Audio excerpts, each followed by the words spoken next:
সম্প্রতি সৌদি আরবের সাথে সবচেয়ে বড় অস্ত্র বিক্রির চুক্তি সম্পন্ন হয়েছে যুক্তরাষ্ট্রের।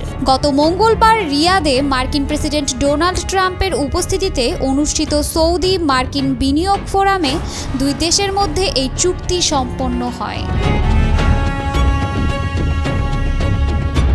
যুক্তরাষ্ট্র ও সৌদি আরবের মধ্যে প্রায় $142 বিলিয়ন অস্ত্র চুক্তি হয়েছে। যুক্তরাষ্ট্রের কাছ থেকে প্রায় $142 বিলিয়ন অস্ত্র কিনবে সৌদি আরব। এছাড়াও যুক্তরাষ্ট্রে বড় অঙ্কের অর্থ বিনিয়োগের চুক্তিও করেছে সৌদি আরব।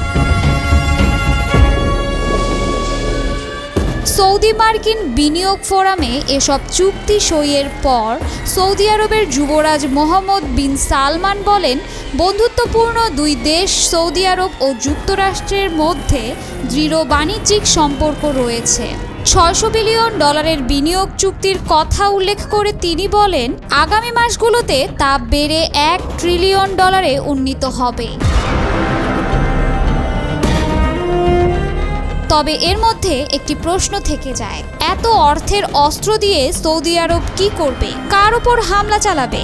বা কার হামলা থেকে নিজেকে রক্ষা করতে এত বড় অঙ্কের অর্থের অস্ত্র কিনছে সৌদি?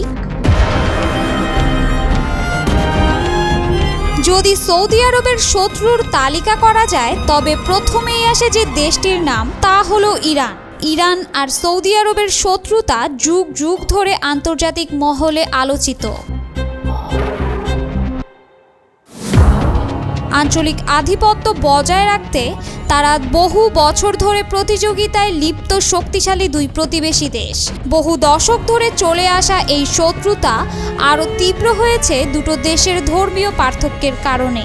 এ দুটো দেশ ইসলাম ধর্মের মূল দুটো শাখার অনুসারী।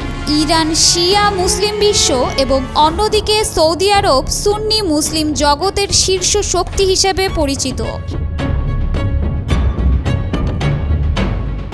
এর আগে 2016 সালে সৌদি আরব প্রখ্যাত শিয়া নেতা নিমর আল নিমরের মৃত্যুদণ্ড কার্যকর করে। এই শিয়া নেতা ছিলেন সৌদি আরবের একজন সমালোচক। এর প্রতিবাদে তেহরানের সৌদি আরবের দূতাবাসে হামলা চালায় বিক্ষোভকারীরা। একই সাথে ইরানের সর্বোচ্চ নেতা আয়াতুল্লাহ আল খামেনি নিমরের মৃত্যুদণ্ডের জন্য ঐশ্বরিক প্রতিশোধ হিসাবে সতর্ক করেন। এরপরই সৌদি আরব ইরানের সঙ্গে সব ধরনের সম্পর্ক ছিন্ন করে।